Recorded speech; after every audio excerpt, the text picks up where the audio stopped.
सुप्रभात सभी को।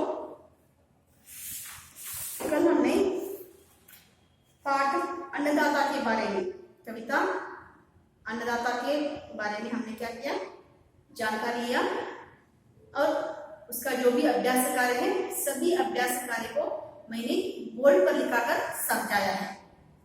तो आज हम क्या करेंगे, और एक नया पाठ पढ़ेंगे जिस पाठ का नाम है अहंकार पर प्रहार। अहंकार का मतलब क्या है बच्चों? घमंड।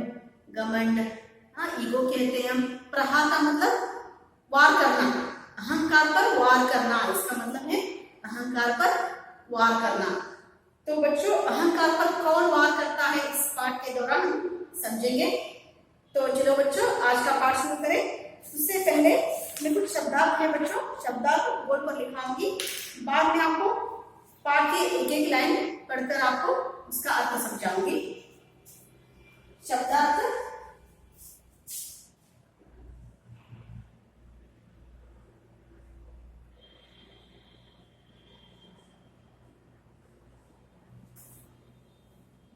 अहंकार,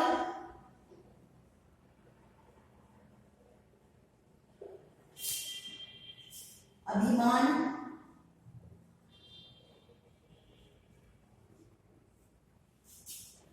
घमंड,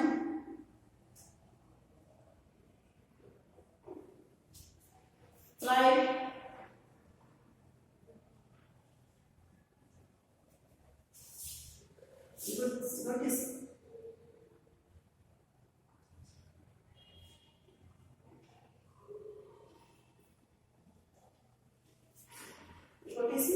उचित,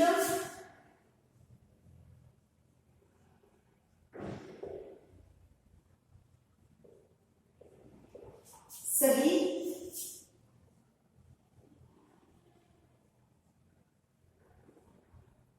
उपयुक्त, एप्रोप्रिएट,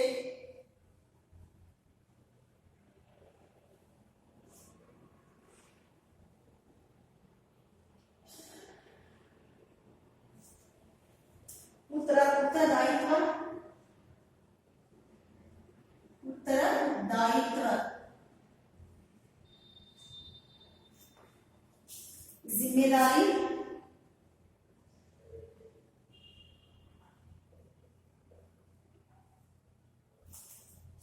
रिस्पॉन्सिबिलिटी,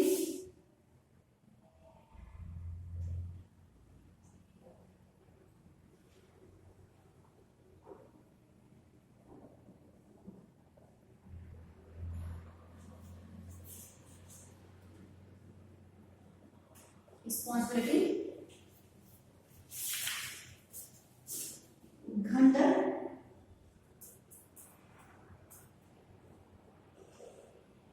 जिसे दंड का भय न हो,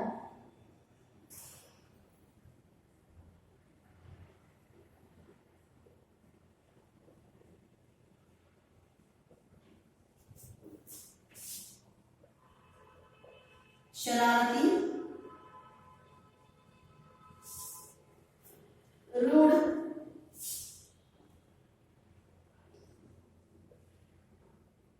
रेबिलियस,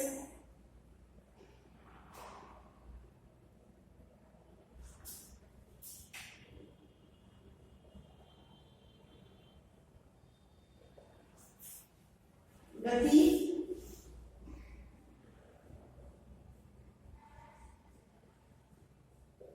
चाल, दशा, स्पीड, कंडीशन, गर्व,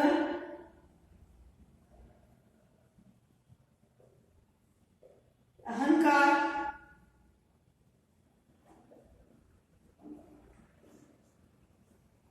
अभिमान, घमंड, प्राइड, तनिकर,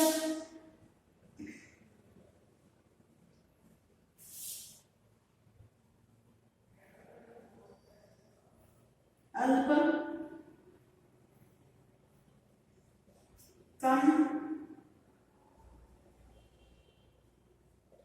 थोड़ा,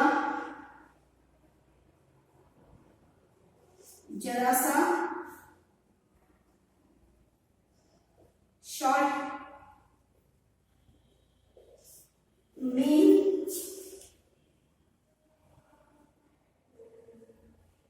दुर्बल,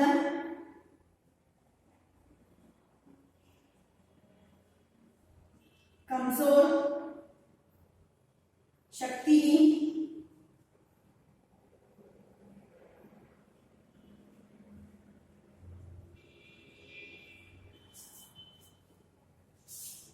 वीक, दुष्ट, अधम, खोटा, बुरा,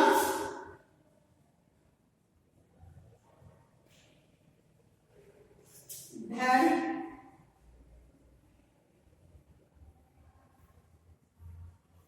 नॉटी। कुछ शब्द बचे हैं बच्चों, तो पाठ पढ़ाते पढ़ाते आपको वो भी आपको बोर्ड पर लिखाऊंगी। शब्द अहंकार, अभिमान, घमंड, प्राइड, इगोटिज्म, उचित, सही, उपयुक्त, अप्रोप्रिएट, उत्तरदायित्व, जिम्मेदारी, रिस्पॉन्सिबिलिटी, उद्दंड, जिसे दंड का भय न हो, शरारती, रूड, रिबेलियस, गति, चाल, दशा, स्पीड, कंडीशन, गर्व, अहंकार, अभिमान, घमंड, प्राइड, तनिक, अल्प, कम, थोड़ा, जरा सा, शॉर्ट, मीन, दुर्बल, कमजोर, शक्तिहीन, वीक, दुष्ट, अदब, खोटा, बुरा, बैड, नॉटी। तो बच्चों अभी पाठ पढ़ूंगी। तो चलिए बच्चों आज का पाठ शुरू करें। अहंकार पर प्रहार। अहंकार का अर्थ क्या है? घमंड, अभिमान, हाँ तो ईगो कहते हैं हम। तो घमंड का रहना अच्छा है बच्चों? अच्छा है ना? नहीं, बुरा है। घमंड, अभिमान रहना चाहिए, इतना तो अभिमान नहीं रहना चाहिए कि अपने जो व्यक्तित्व को खो बैठे हम, ऐसा नहीं रहना चाहिए। हमें घमंड से नहीं रहना चाहिए। घमंड रहना चाहिए, अभिमान रहना चाहिए, अपने देश पर गर्व रहना चाहिए, लेकिन घमंड नहीं रहना चाहिए। घमंड के वजह से इस पाठ के दौरान समझाते हैं कि आपको घमंड रहने से क्या होता है, घमंड रहने पर क्या दशा होती है, इसलिए घमंड नहीं रहना चाहिए। तो बच्चों चलिए आज का पाठ शुरू करें। अहंकार पर प्रहार। गरुड़ पक्षी को पक्षियों का राजा कहा जाता है। तो गरुड़ पक्षी को राजा कहा जाता है। गरुड़ पक्षी का मतलब क्या है बच्चों? ईगल कहते हैं। हाँ, ईगल पक्षी को पक्षियों का राजा, हाँ तो पूरे पक्षियों का राजा इसे कहा जाता है, गरुड़ पक्षी को कहा जाता है, क्योंकि यह पक्षी शारीरिक आकार में सबसे बड़ा व विशाल दिखाई देता है। क्यों कहा जाता है गरुड़ पक्षियों का राजा?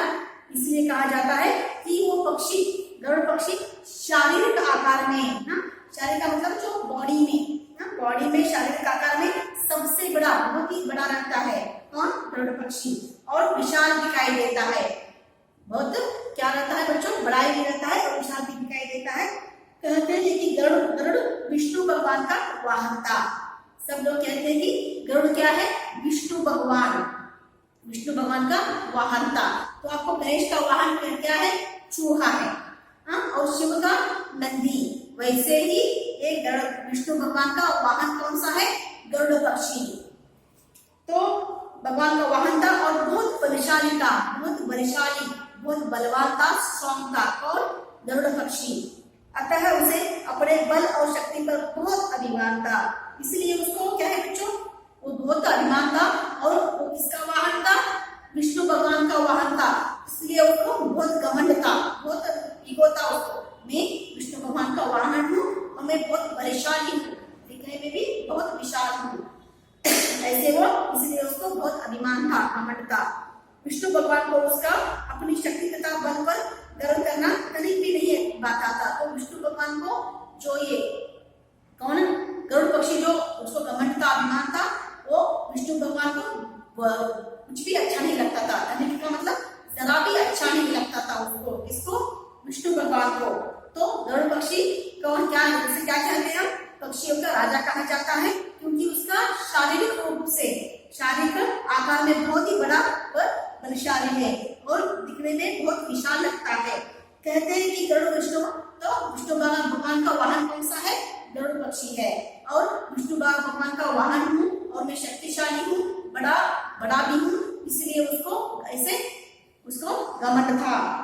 अपनी शक्तिगता बल पर गर्व करना तनिक भी नहीं पाता था। तो विष्णु भगवान को जो घमंड करता था कौन, गरुड़ पक्षी, और विष्णु भगवान को बहुत कुछ भी अच्छा नहीं लगता था कि मेरा वाहन जो विष्णु भगवान गरुड़ है वो घमंड वाला है, ऐसे वो सोचते थे। एक दिन विष्णु भगवान ने पवन पुत्र हनुमान जी से कहा, तो विष्णु भगवान ने पवन पुत्र हनुमान, पवन का मतलब क्या है बच्चों, पवन का अर्थ क्या है, वायु, समीर कहते हैं ना, इसलिए पवन पुत्र हनुमान कहते हैं, क्योंकि वायु का पवन का पुत्र है कौन, हनुमान जी। तो एक दिन विष्णु भगवान ने क्या किया, पवन पुत्र हनुमान जी से कहा, गरुड़ पक्षी का अभिमान व गर्व तोड़ने का उत्तरदायित्व मैं तुमको देता हूँ। तो गरुड़ पक्षी को बहुत ही घमंड है, बहुत ही अभिमान है अपने आप पर, उसको तोड़ने का कार्य मैं तुम्हें सौंपता हूँ। किसने कहा इसको, विष्णु भगवान ने पवन पुत्र हनुमान जी से कहा कि गरुड़ पक्षी को बहुत ही घमंड है, तो उसको तोड़ने का कार्य, उस घमंड को तोड़ना है तुम्हें, वो कार्य तुम्हें सौंप रहा हूँ, तुम्हें दे रहा हूँ, ऐसे विष्णु भगवान ने पवन पुत्र हनुमान जी से कहा। अब यह काम तुम अपनी तरीके से करो, तुम जैसे तरीका यूज करना चाहते हो, जैसे किसी भी तरह तुम क्या करना चाहते, तुम क्या करो, उसके घमंड को तोड़ो, मैं नहीं पूछूंगा, लेकिन अपने तरीके से तुम वह काम करो। हनुमान जी ने एक साधारण बालक का रूप लिया तथा विष्णु भवन की सुंदर वाटिका में आकर पेड़ पौधे फल तथा फूलों को नष्ट करने लगे। लेकिन हनुमान जी ने क्या किया, तो उसने काम सौंपा है, इसने विष्णु भगवान जी ने, तो उसने काम शुरू कर दिया। कार्य कौन सा काम सौंपा था उसने, जो गरुड़ है, गरुड़ के घमंड को तोड़ने का काम पवन पुत्र हनुमान जी को सौंपा है, तो आज से उसने काम शुरू कर दिया। तो एक दिन क्या किया, हनुमान जी ने साधारण वानर, तो साधारण जो वानर का मतलब क्या है, जो बंदर, साधारण बंदर के रूप धारण किया तथा विष्णु भवन की सुंदर वाटिका में आकर पेड़ पौधे फल तथा फूलों को नष्ट करने लगा। तो क्या करने लगा, विष्णु जो वाटिका है, हाँ, विष्णु भगवान का जो वाटिका का मतलब उपवन, गार्डन है, गार्डन में आकर क्या करने लगा, सभी फूल तोड़ने लगा, फल तोड़ने लगा, नष्ट करने लगा। कौन, हनुमान जी। तो किसके रूप में आए हैं वो, साधारण वानर के रूप में आए हैं, वो साधारण बंदर के रूप में आए हैं, आकर जो विष्णु भगवान का जो सुंदर वाटिका था वहां क्या करने लगा, सुंदर वाटिका को नष्ट करने लगा, फूल तोड़ने लगा, फल तोड़ने लगा, और वहां के कोई पेड़ पौधे हैं उसे नष्ट करने लगा, फूल तथा फूलों को नष्ट करने लगे। वे इधर से उधर दौड़ने लगे, तो इधर से इधर दौड़ने लगा बंदर। तो उसका चंचल है, उसका मन कैसा रहता है, बंदर का मन चंचल रहता है, तो एक जगह नहीं बैठता वो बंदर, इधर से उधर दौड़ने लगा, इसे चंचल बंदर कहते हैं हम उसको। कूदने लगे तथा सब पेड़ों को तोड़ डाला। तो हम कूद कर क्या करने लगे, पेड़ पौधों को तो क्या करने लगे, तोड़ डाला। विष्णु भगवान के मालियों तथा रक्षकों ने जब उनको उनकी वाटिका के ना छोड़ने की सूचना दी, तो तुरंत ही विष्णु जी ने गरुड़ पक्षी को बुलाकर कहा।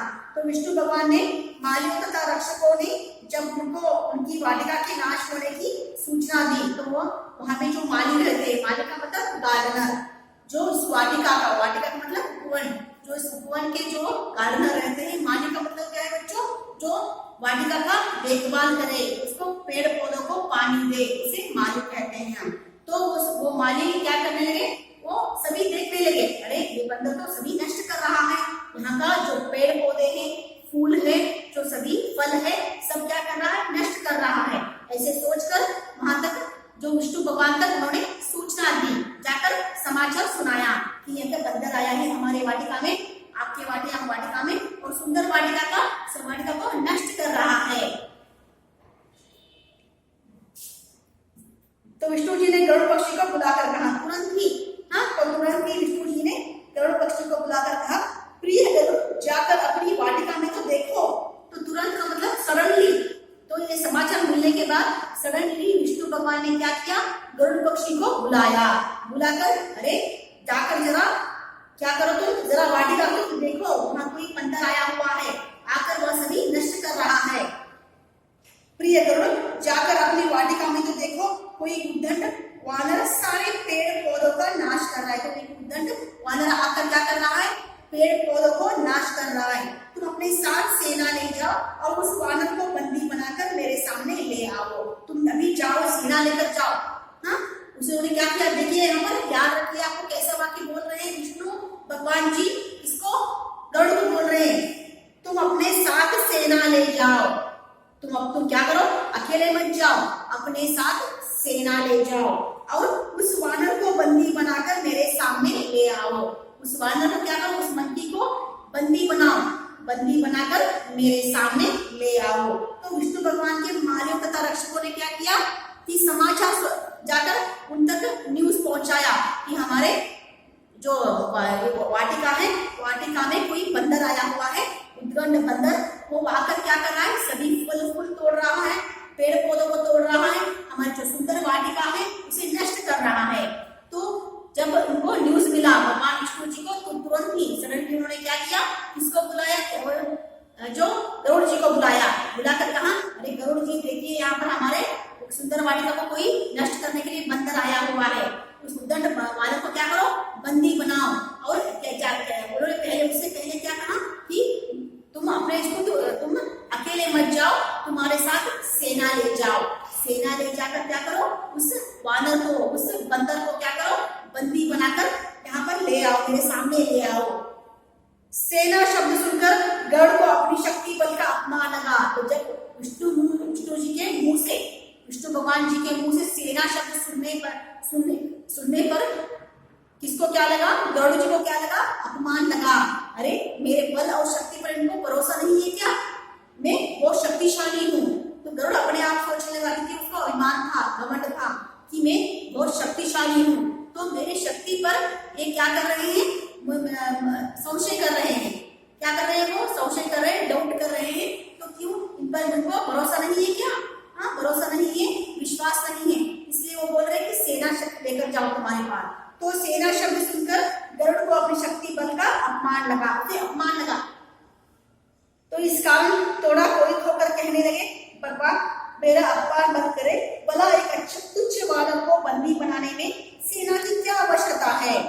देखिए भगवान, मेरा अपमान मत कीजिए, आप बोल रहे हो कि सेना लेकर जाओ, क्यों, मुझे अपने शक्ति और बल पर भरोसा है, विश्वास है कि मैं उस बंदर को अकेले पकड़कर ला सकता हूँ। आप कह रहे हो कि सेना लेकर जाओ, क्यों मेरा अपमान कर रहे हो आप, ऐसे वो पूछ रहा है। और भगवान मेरा अपमान मत करे, भला एक तुच्छ वानर को बंदी बनाने में सेना की क्या आवश्यकता है। एक तुच्छ वानर को, देखिए कैसे बातें कर रहे, तुच्छ वानर कह रहे हो, एक तुच्छ वानर को बंदी बनाने के लिए मुझे सेना लेकर जाने के लिए कह रहे हो, नहीं, मुझे अपने बल पर भरोसा है, शक्ति पर भरोसा है, मैं अकेले जाकर उसे बंदी बनाकर लाकर आपके सामने ला सकता हूँ। मैं अभी क्षण भर में उस दुष्ट वानर को अपने पंजों से पकड़कर आपके सामने उपस्थित करता हूँ। मैं क्षण में, अभी सेकंड में क्या करूंगा, अभी जाकर वाटिका में जाऊंगा, जाकर उस तुच्छ वानर को क्या करूंगा, अकेले बंदी बनाकर आपके सामने हाजिर करूंगा। तो ऐसे कहकर वो जाने लगा। तो बच्चों अभी मैं क्या करूंगी, जो आगे का जो शब्दार्थ है इसे आपको क्या करूंगी, बोर्ड पर लिखकर दिखाऊंगी।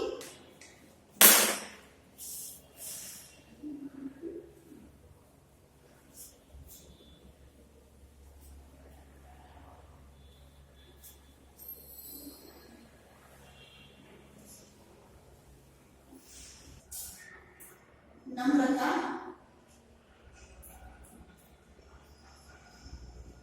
सुशीलता,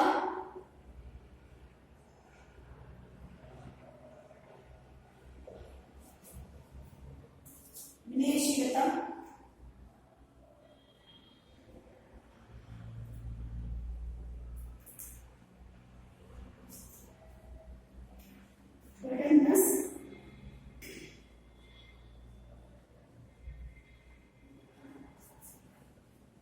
politeness, humbleness,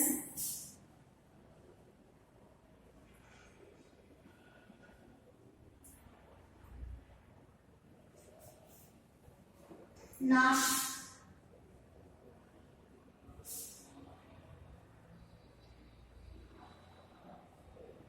बर्बादी, संहार,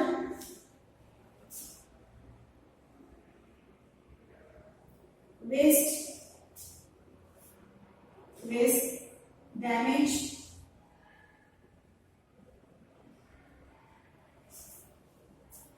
बाधा,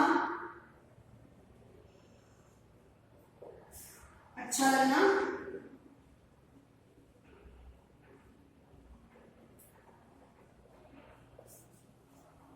उचित,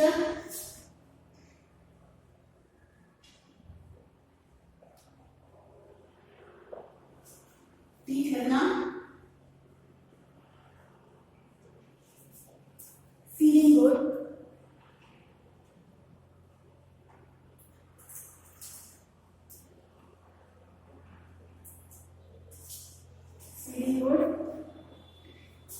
वाहन, सवारी, यातायात,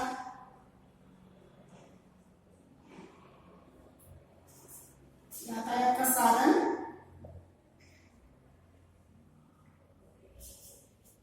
व्हीकल,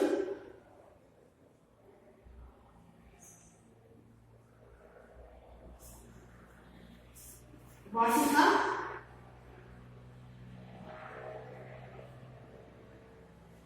छोटा बगीचा,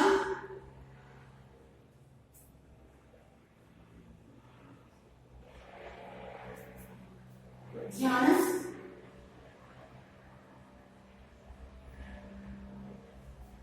स्मॉल गार्डन,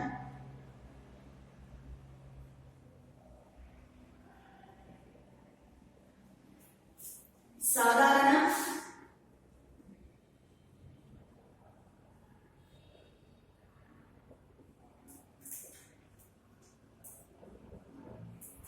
मामूली,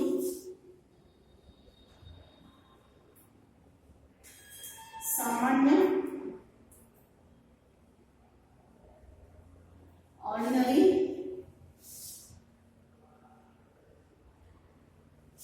कॉमन।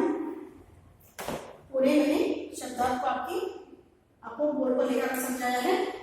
शब्दार्थ नम्रता, सुशीलता, विनयशीलता, पोलाइटनेस, हम्बलनेस, नाश, बर्बादी, संहार, वेस्ट, डैमेज, बाता, अच्छा लगना, बाता भी कहते हैं, बाना भी कहते हैं बच्चों, बाना, अच्छा लगना, उचित, ठीक लगना, फीलिंग गुड, वाहन, सवारी, यातायात का साधन, व्हीकल, वाटिका, छोटा बगीचा, उद्यान, स्मॉल गार्डन, साधारण, मामूली, सामान्य, ऑर्डिनरी, कॉमन। तो अभी हम क्या करेंगे, इस पाठ को कहाँ छोड़ा था बच्चों हमने? विष्णु भगवान क्या किया उन्होंने? गरुड़ से कहा कि तुम जाकर क्या करो, अभी वाटिका में देखो कि हमारे सुंदर वाटिका को कोई नष्ट कर रहा है, तो उन्होंने क्या कहा कि सेना को लेकर जाओ। तो उन्हें उसे गरुड़ को अपमान लगा, मेरी शक्ति पर, बल पर विष्णु भगवान को भरोसा नहीं है, इसलिए कह रहे हैं कि सेना को लेकर जाओ। तो वो गरुड़ विष्णु भगवान से कहते हैं कि मुझे कोई सेना की आवश्यकता नहीं है, मैं खुद अकेले जाकर क्या करूंगा, उस जो तुच्छ वानर को पकड़कर आपके सामने हाजिर करूंगा। तो यह कहकर गरुड़ पक्षी वाटिका में जब पहुंचा तो उस समय वहां वानर महोदय उछल कूद कर रहे थे। तो ऐसे सब कुछ कहा कि मैं कूद जाकर क्या करूंगा, उस अकेले वानर को पकड़कर ले आऊंगा। ऐसे कहकर जब वन में जाता है, उद्यान में जाता है, तब देखता है कि वानर महाराज क्या कर रहे हैं, वानर महोदय, देखिए कैसा उन्होंने उसको संबोधित किया है कि वानर महोदय उछल कूद कर रहे थे। तो उछल कूद करना तो क्या है, वानर का स्वभाव है, तो उछल कूद कर रहा था। गरुड़ को यह सब देखकर बहुत अधिक क्रोध आया। ये सभी देखा उन्होंने कि फूल तोड़ा है, फल तोड़ा है और पेड़ पौधों को तोड़कर नष्ट किया है और उछल कूद रहा है। ये सभी दृश्य देखकर गरुड़ को बहुत ही गुस्सा आया, क्रोध आना, गुस्सा आना।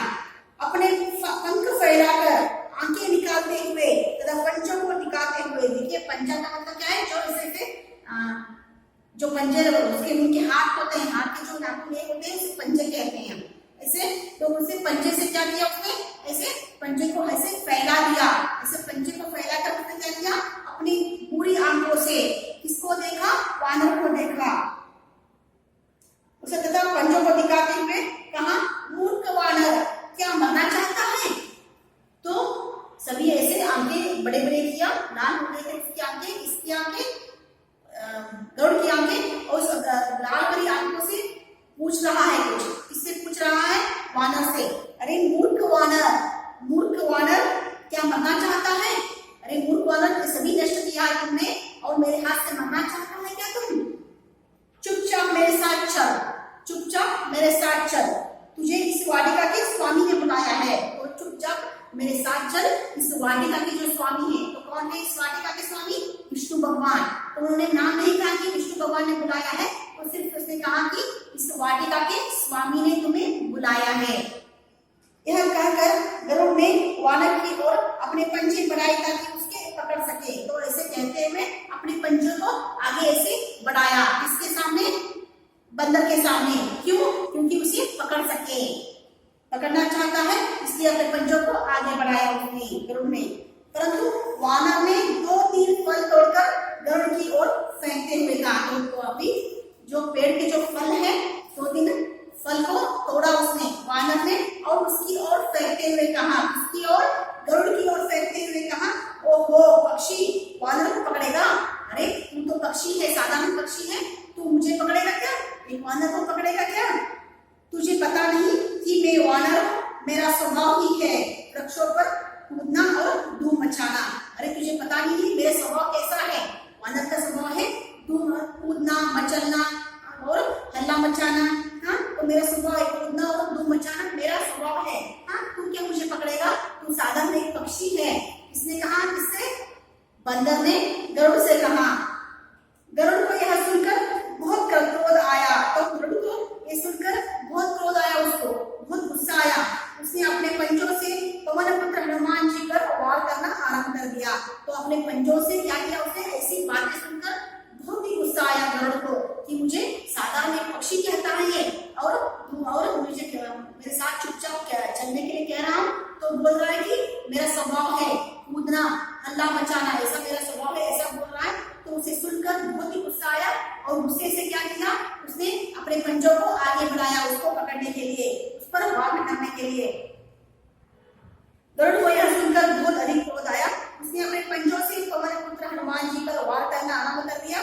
वानर के रूप में हनुमान जी ने सोचा यही उचित समय है, वानर के रूप में हनुमान जी ने सोचा। तो वानर कौन है, किसके, हनुमान जी किसके रूप में आए हैं, वो हनुमान जी साधारण एक वानर के, साधारण एक बंदर के रूप में आए हैं। तो उसने, हनुमान जी ने सोचा कि यही उचित समय है, यही एक क्या है, ठीक समय है, उस पर उसको क्या करना, उसके घमंड को उतारना। ऐसे सोचकर उन्होंने क्या किया, आक्रमण, उल्टा वो आक्रमण करने लगे, उल्टा उस पर, इस पर, गरुड़ पर। उन्होंने अपनी पूंछ में गरुड़ को लपेटा और पतंग की तरह डाल लगे। अपनी पूंछ से, पूंछ का मतलब कांटा में क्या कहते हैं, बाला।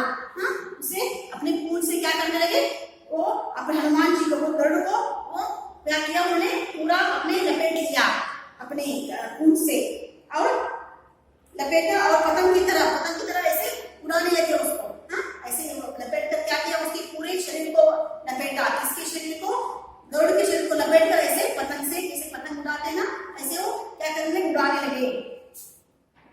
जब गरुड़ पक्षी थक कर व्याकुल हो गया, तो इससे ऐसे करने से वो गरुड़ पक्षी थक गया, टायर्ड हो गया और व्याकुल हो गया वो, तब उसको विष्णु भवन के द्वार पर लाकर डाल दिया। तो उसने क्या किया, विष्णु भवन के, ऐसे पूरा व्याकुल हो गया, पूरा थक गया, तब उसने क्या किया, विष्णु भवन के जो द्वार है, दरवाजा है, वहां पर उसको लाकर रख दिया, उसको लाकर वहां पर डाल दिया। किसको डाल दिया, गरुड़ पक्षी को किसने डाल दिया बच्चों, साधारण बंदर ने, साधारण वानर ने क्या किया, उसको पूरे अपने पूंछ से लपेट कर ऐसे क्या किया उन्होंने, पतंग की तरह उड़ाने लगे। और जब वो टायर्ड हो गया, उड़ाते उड़ाते जब वो क्यों टायर्ड हो गया और गरुड़ पक्षी टायर्ड हो गया, तो उस गरुड़ पक्षी को अपने साधारण वानर ने क्या किया, जो विष्णु भगवान जी के द्वार पर, उनके दरवाजे पर लाकर उनको रख दिया, डाल दिया। तके हारे गरुड़ ने विष्णु भगवान के पास जाकर कहा, तके हारे गरुड़ ने, हाँ वो तके हैं, मांदे हैं, बहुत टायर्ड हो गए हैं वो कौन, गरुड़ जी। तो अंदर जाकर विष्णु भगवान से मिलते हैं वो, मिलकर क्या कहते हैं, देखिए, महाराज वानर बड़ा ही शक्तिशाली है, समझ में नहीं आ रहा कि मैं क्या करूं। अरे महाराज, तो उनको अपने शक्ति पर, बल पर घमंड था, इसलिए उन्होंने कहा कि सेना की आवश्यकता नहीं है, मैं खुद अकेले जाकर उसको पकड़ कर लाके सामने हाजिर करूंगा। लेकिन जब उसके पास गया तो पूरा उसने तका हुआ, ये किया कि क्या किया, उनको व्याकुल कर दिया, पूरा व्याकुल करके उनके दरबार पर क्या किया, उन्होंने दरबार पर लाकर रख गए। और वो जो अंदर गया, कौन, गरुड़ पक्षी अंदर जाकर कहता है, अरे महाराज वो बंदर तो बहुत ही शक्तिशाली है, बहुत ही बलवान है, अब मैं क्या करूं।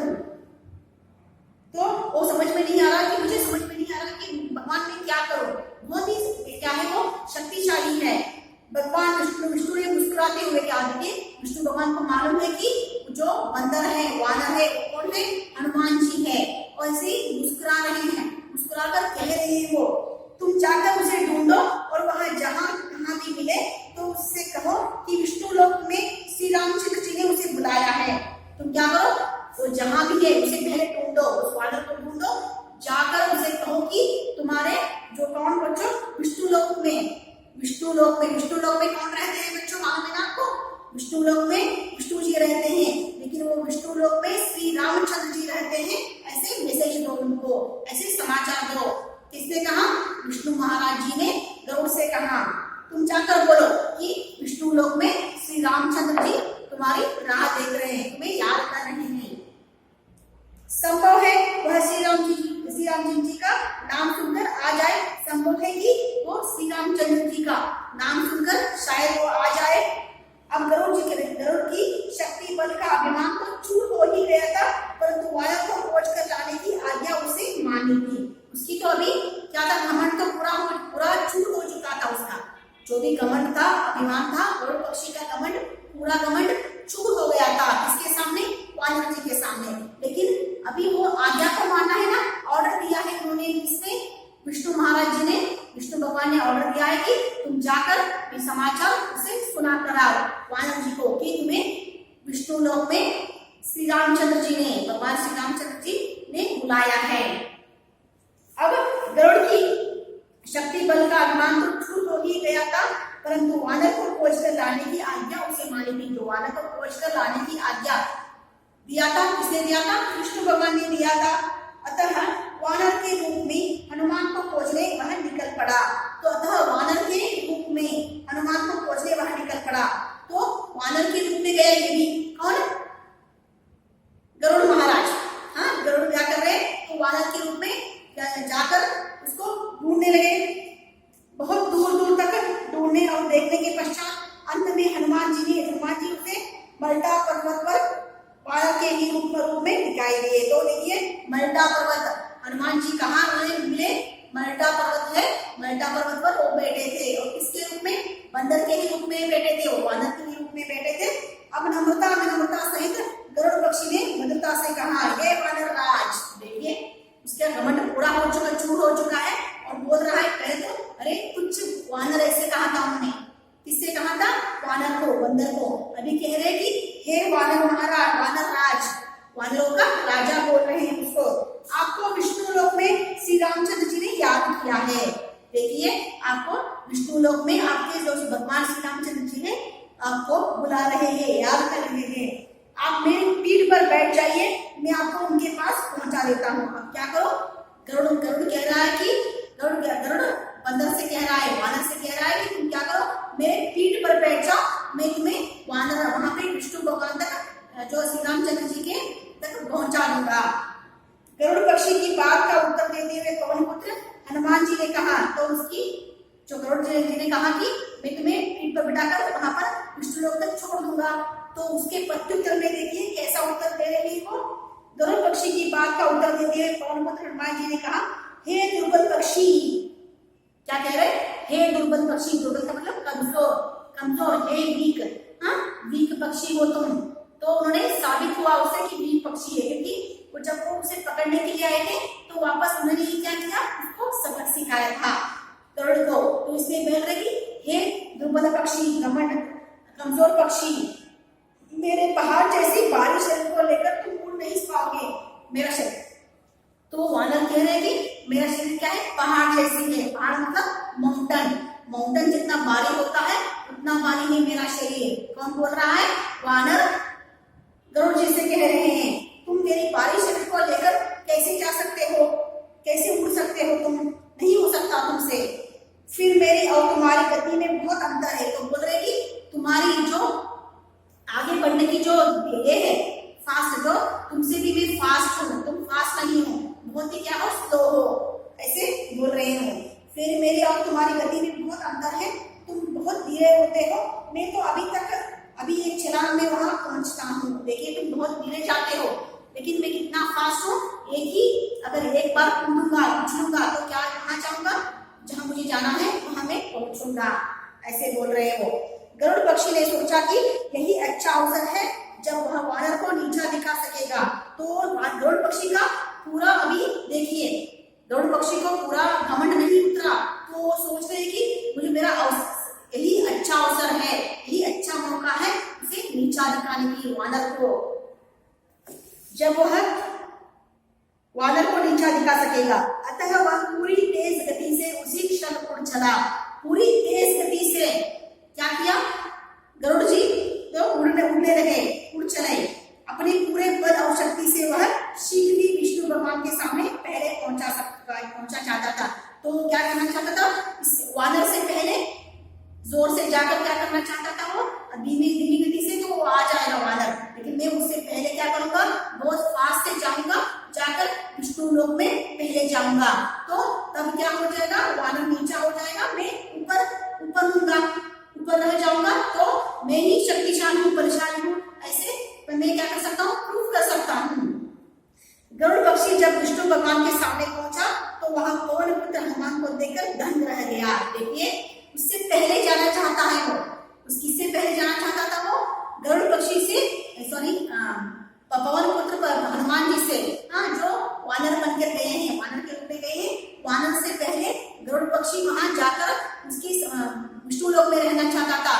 लेकिन जब वो गरुड़ पक्षी विष्णु लोक में गया और दरवाजा खोल दिया, तब वो देखता है कि श्री रामचंद्र जी के आगे कौन है, वहां पे पवन पुत्र हनुमान, वानर जी वहां पे गए हैं उससे पहले। उसको देखकर दंग रह गया, आश्चर्य में पड़ गया वो, उससे पहले कैसे आ गया ये। तो वहां पवन पुत्र हनुमान को देखकर दंग रह गया। वहां तो विष्णु भगवान और लक्ष्मी जी श्री रामचंद्र जी और सीता जी का रूप धारण किए हुए थे और पवन पुत्र हनुमान के चरण में बैठे हुए थे।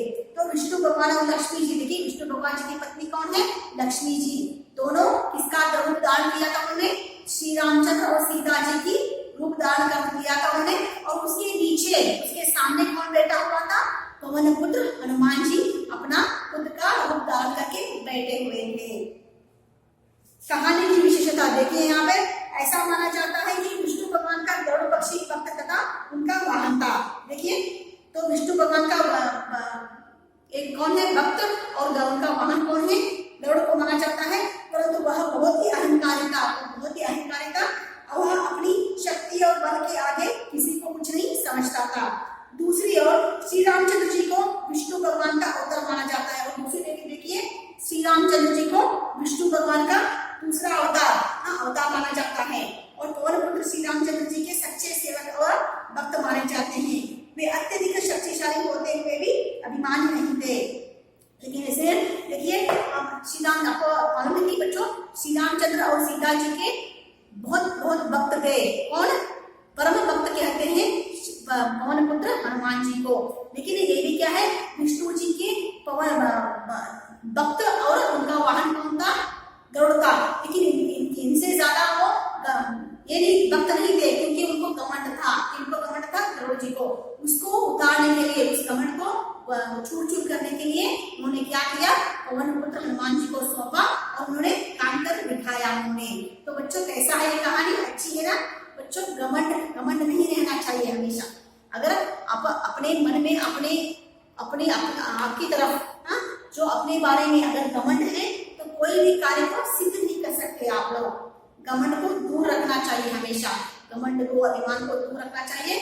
अपना काम करो, आप अपना काम करते जाओ, उसकी सफलता मिलेगी, उसका जो भी आपको प्राइज मिलना है मिलेगी।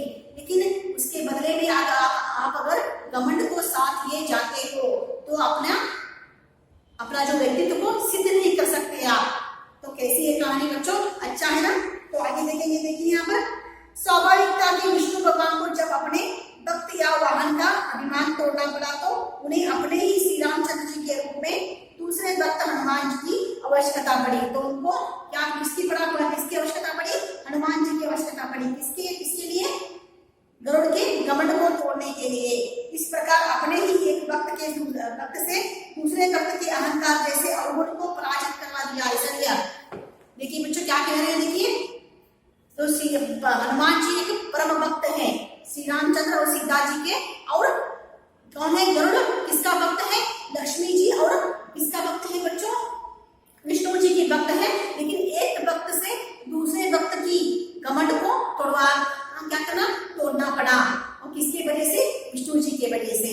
हाँ, देखिए बच्चों कैसे क्या करते हैं? घमंड को तोड़ते हैं। तो देखिए बच्चों यहाँ पर क्या शिक्षा मिलती है? क्या आपको मॉरल मिलती है? वास्तव में अहंकार या गुण है जिसको दूसरा व्यक्ति सहन नहीं कर सकता। अगर किसी के पास घमंड है तो उसको देखकर दूसरा व्यक्ति सहन नहीं कर सकता। इसलिए ये घमंड को हमेशा दूर रखना चाहिए बच्चों। साथ ही अभिमानी व्यक्ति को एक ना एक दिन मुंह की खानी पड़ती है। मुंह का खाना तो क्या है बच्चों? एक मुहावरा है। मुहावरे का मतलब मुंह का खाना मतलब मुंह से खाना, ऐसे बात नहीं है बच्चों। इसका अर्थ है, मुहावरे का अर्थ क्या है? मुहावरे का अर्थ साधारण अर्थ न होकर विशेष अर्थ प्रकट करे, उसे ही मुहावरा कहते हैं। और इस मुहावरे के दौरान कहना चाहते हैं कि अगर हमारे पास घमंड है, हम गुलाम टिकाते हैं आपके खुद पर, तो एक न एक दिन उसको भुगतना पड़ेगा तो उससे हानि होगी हमें। इस कारण हमें अपनी शक्ति या बल के आगे दूसरे को दुर्बल नहीं समझना चाहिए। हमारी शक्ति के आगे दूसरे जो लोग हैं, अरे वो दुर्बल हैं, उसे कुछ नहीं आता, पढ़ाई में अच्छा नहीं है, ऐसा नहीं समझना है बच्चों। वही आगे जाकर तरक्की कर सकता है, तो हमें हेल्प करना चाहिए उसे। अरे तुम भी आगे चलो, मैं भी आगे चलूंगा। अगर आगे चलने वाले का पैर नहीं खींचना है बच्चों, आगे जो जा रहे हैं उसका पैर नहीं खींचना है, उन्हें कहना है तुम भी पढ़ो मैं भी पढ़ूंगा। उसे भी सहायता चाहिए तुम आपकी, तो उसे सहायता करो और खुद भी पढ़ो। हाँ, भगवान क्या करेगा? फल देगा आपको।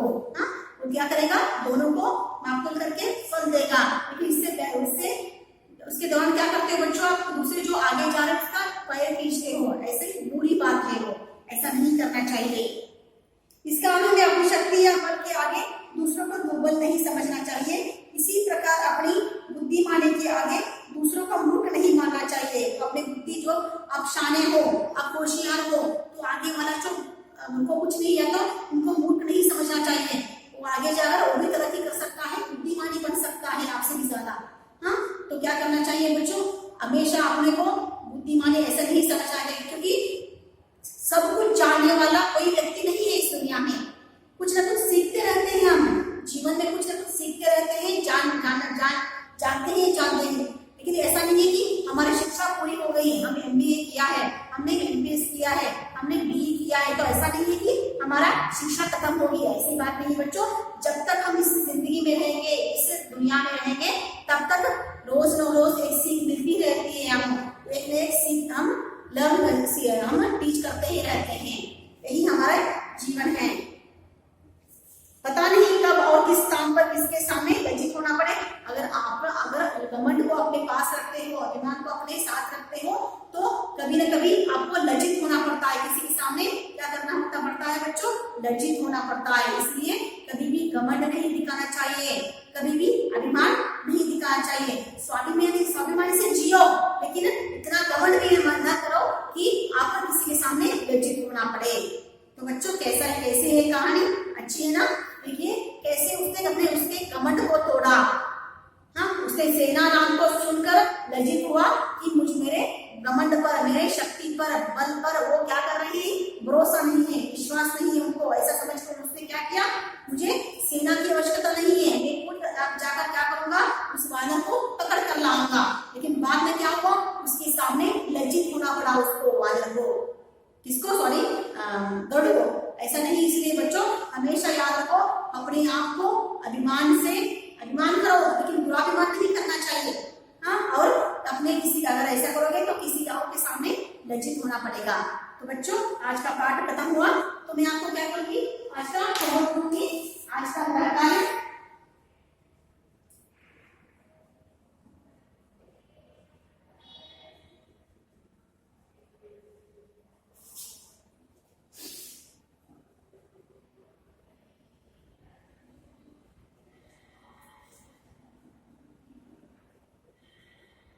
पाठ के शब्दार्थ को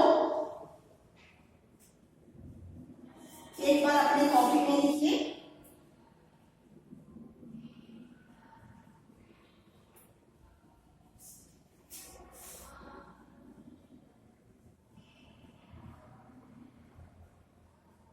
और पाठ को 2 बार पढ़िए।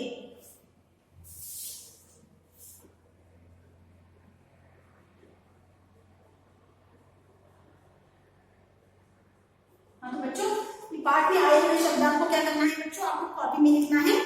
बोर्ड पर जो मैंने लिखाया है पूरा आपको अपनी कॉपी में लिखना है। और उस पूरे पाठ को 2 बार पढ़िए बच्चों। कितनी अच्छी है ना कहानी, और इसमें मॉरल भी है। हाँ, अच्छी बातें सीखना, अच्छी आदतें सीखना जरूरी है, इसलिए इस पाठ को पढ़ो बच्चों। बहुत ही अच्छा है कहानी, देखिए कैसी कहानी है ना। हाँ, तो बच्चों आज का पाठ यहीं पर खत्म हुआ। कल में और एक इस पाठ के जो स्वाध्याय है उसके साथ आपके सामने आऊंगी। धन्यवाद।